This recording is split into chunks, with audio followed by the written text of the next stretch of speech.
Alright guys, welcome back. Without jumping around too much, we've got all the parts we need to put this thing back together. You may have noticed this no longer has paint on it. One thing I wanted to do beforehand and never got around to it. Having to take this back off, I decided I was finally going to get all the paint off from the crap paint job previous seller had done. Sorry if it's not focusing, but again, didn't go crazy on the polish, just brushed aluminum. These are the old cams. Original one from the head that lost oil pressure. Number 4 journal was ground out, so that's junk. This was the used cam that came with the cylinder head off the internet. This obviously took damage when we picked up that metal from somewhere. Something we caught when we pulled the motor back down to assess this issue, which we went over that in the last video. This sprocket had turned on the cam. So this is the original cam out of the cylinder head. There was nothing wrong with this one. We just decided to use the cam that came with the head we got off eBay. But then we had that issue caused by the starter of all things. So we decided, well, there's nothing wrong with this one, so we'll put this cam in the donor head. We went with a new cam. This is a brand new cam. It is aftermarket. It is not an $1,100 OEM cam. It is not a $600 Colben Schmidt OE supplier cam. It is just kind of a gray market aftermarket cam. The market's littered with these things. There's nothing really wrong with them. I don't know. There's arguments to be made, pros and cons. Please remember this car still has 158,000 miles on it. Yes, we just rebuilt the motor. But I'm not going to drop $1,100 or even $500 to $600 when I can just get a perfectly good, aftermarket cam for $200. It's obviously in way better condition than either one of these at this point. We've got the actuator soaking in oil, and I didn't want any possibilities of dry starting in this actuator or anything binding up. Again, we got the actuators out, bolts are sitting there. We have not a new, but we have a good quality used bridge, which was no less expensive, no more expensive than an aftermarket new one. That aftermarket ones always seem to have questionable reviews, some good, some bad. I didn't want to take a chance, so again, we're using an OEM used component. And a brand new, this is like $300 from Volkswagen Audi. But this guy had really good pictures up close of I should have taken this out of the plastic, but the journals where the cam rides are absolutely fine. Freaking mirror finish. So this does have the vent screen that prevents any foreign debris from getting through the oil galley up into the channel. We're still going to do our best to clean this. We have a new valve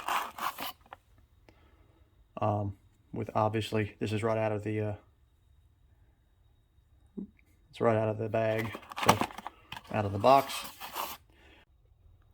So what we're looking at is the new cam retainer bolt and the old cam retainer bolt. This bolt obviously was torqued from the factory, so it was torqued once. I'm assuming it was torqued twice because when I took the engine apart, I could tell it had a timing chain kit at one point. So then that was the second torque I'm sure it got. I doubt they replaced it at the time. And then I decided to torque it a third time and figured, you know what, if it snaps, it snaps. I'll replace it. I was having a hard time finding one of these in the first place. I do now have a brand new one. You can see the difference in the threads. It's not a different thread. The one below, the one on the bottom, is an old bolt that has been stretched. It torques to a value plus a degree. It's a value plus 90 degrees. That much I do remember. This one has gone through that process 3 times now. Possibly 2, but likely 3. This is brand new. As you can see, it's not stretched. So this is steel into steel, not steel into aluminum. I'll argue till the sun goes down. If you have steel bolts going into aluminum threads, take a guess which one's going to wear out first. It's not going to be the bolt. I mean, depending on the metallurgy of the bolt, but steel bolt into aluminum threads, you don't ever really have to replace. You can just reuse those almost indefinitely because you're gonna start pulling threads in the head or wherever you're working on at the time. Anyway, I'm getting off on a tangent here. So steel into steel, obviously your bolt's gonna wear out faster. So these are designed to be used one time and one time only. Now, does reusing this bolt mean you are obtaining the desired torque value that it was designed for? Honestly, no. So reusing this, say, okay, we'll reuse it once. We're going to torque it to its value. It's going to make it to that value and hold until you do the plus 90 on the second time. The second time, you're going past the threshold of the yield coefficient of the bolt. So all you're really doing is just stretching the bolt. You're not increasing the clamping force at this point. You're not preloading this. You're just stretching the bolt further. I'm aware of this. Most people are aware of this, and they choose to reuse these anyway. Is it mean it's going to fail?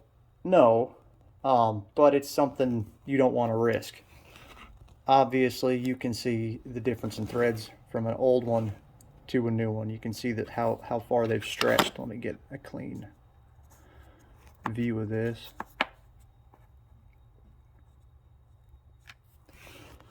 Best I can. Might be a little hard to tell. Now what's interesting is I have a third bolt. So here we have the bottom bolt, which has been torqued now, torqued and degreed 3 times. This I can only assume has been installed and torqued 1 time from the factory. This came with our used bridge, so I'm assuming that was 1 factory torque. As you can see, it's not stretched very much. It looks fairly similar to a brand new one. I'm not so much making an argument about reusing hardware. It's just something I think you should see firsthand. It's neat to have these 3 lined up. Also, we've got our lifters. The lifter, the followers, soaking in oil. This is one of the exhausts. I'm going to put that back in. These are the intakes. I'm going to use, okay, so you see those fine little lines on the rollers. Now this engine ran for like 5 seconds. Did that happen in the 5 seconds the engine was running? No. I remember these being a little less, they looked pretty much like that from what I remember when I installed them. The reason I decided to install these back in this cylinder head is because these are the ones that came with, oh geez, fire. These are the ones that came with the head. So I'm kind of over that. The more I looked at them, I'm going to use these out of the original motor. These are in much nicer condition. There's a ton of dust on them right now, but you can kind of get the idea. These are the original ones out of the motor, ignoring all the dust and crap sitting on it from being in the open. These are in much nicer condition than the ones I put back in. So why do these look the way they do? A number of things. In a performance standpoint, high spring pressure. In a realistic standpoint, lack of maintenance. Again, these are not the motor. These are not the ones that came out of the motor that was in this car originally. So the next step basically is we're going to install our cams. Going to install this intake cam and this exhaust cam after I clean that up a little more and then lube everything up.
Yeah, do not try that at home.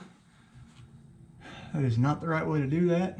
Obviously, make sure everything's nice and lubed. Very, very delicate, very, very gentle. Just going in with everything.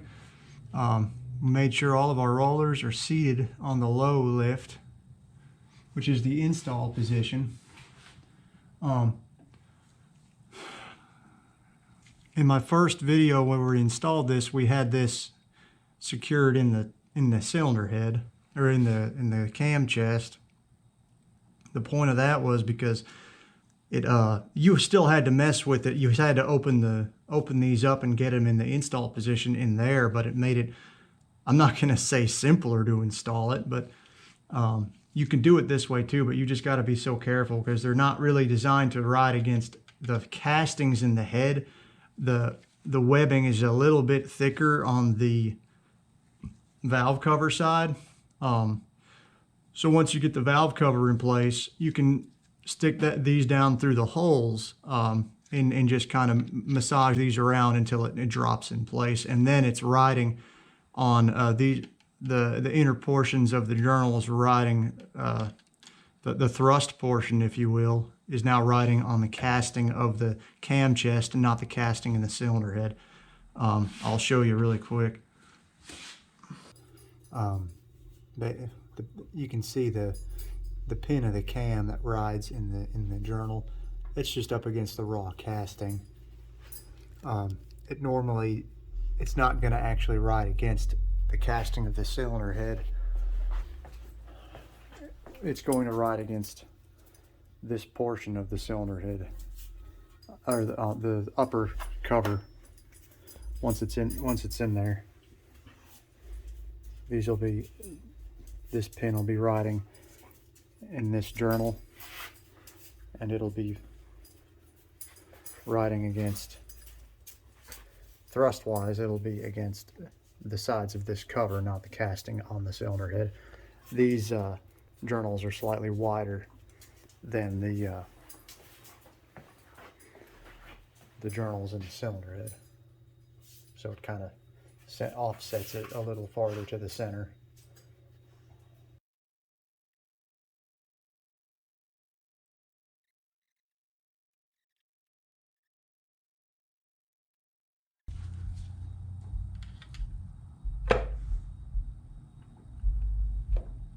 And that's what we don't want to do.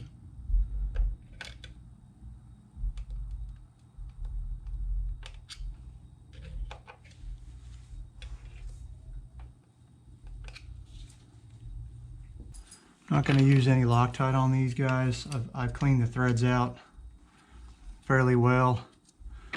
Dealing with aluminum threads, I don't want to risk pulling the threads. Loctite obviously has some lubricity to it. So, I mean, if the manual doesn't call for it, it's not that you don't want to just not ever use it if the manual doesn't call for it. It can affect your torque rating because, again, you are lubricating the threads, and these are steel threads going into aluminum bolt. I'm sorry, these are steel bolts going into aluminum threads.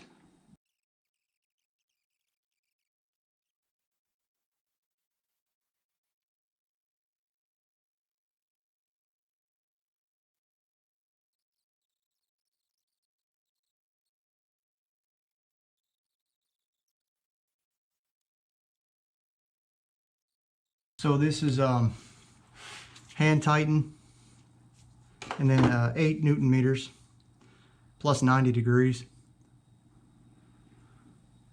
Obviously working from the inside out. It's I believe I have the chart right over there. I believe it's 1, 2, 3, 4, 5, and then these last two on the outside. But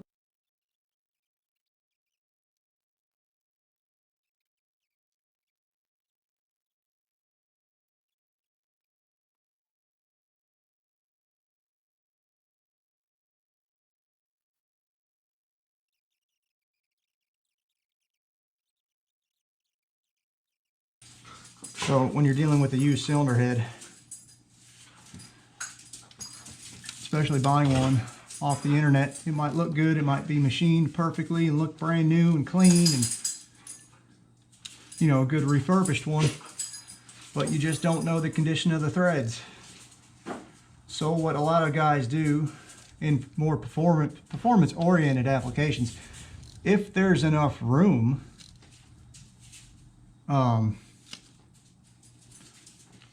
they will helicoil. They will insert, they'll either drill out the threads in the aluminum and retap the cylinder head and insert a steel thread. So then you're torquing a steel thread, a steel bolt into a steel thread insert that's inside of aluminum threads, but all you're doing is applying clamping force upwards on those threads. You're not presenting what's the word? You're not introducing a rotational bind. All right. So that is our cam chest reinstalled and torqued back on.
Alright guys, for the sake of everyone's benefit, I'm just going to do a quick voiceover versus trying to piece together all the dialogue I had while I was trying to do this.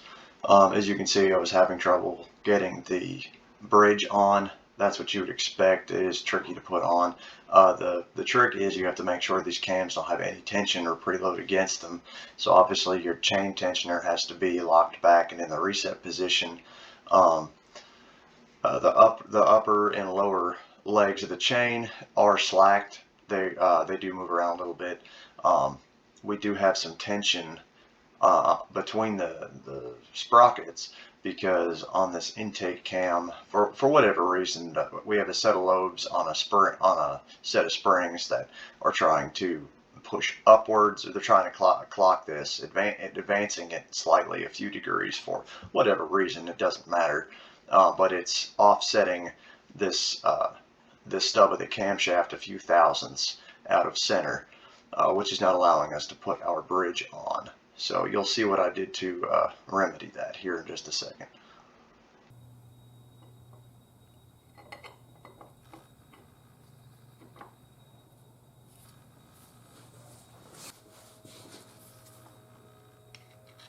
And this is just going to put more pressure. Yeah, see how? Really don't want to do it this way, guys, because see, I just put a light pressure and it popped right on. But now we're also pushing See how easy it slides? see how smooth that slid right on? And now I'm going to just slightly release it. At this point in reassembly, we're actually right where the manual says we should be. The cover's got to be on, the chain's got to be on, and the tensioner's got to be released. Or not released, the tensioner has got to be pinned and locked back, so there's no tension on the chain. But as you can see up top, the cams, just the way they set in here, I mean, they're perfectly on the marks, which is where they're also supposed to be. But you can see the issue with this intake cam had a slight bit of preload against it, which did not allow this to slip on. And all it took was this 90-degree pick into the drain hole, and just to roll it forward just a little bit. I mean, I didn't even see the chain move. I mean, it just rolled forward just a little bit, and it popped right on like butter.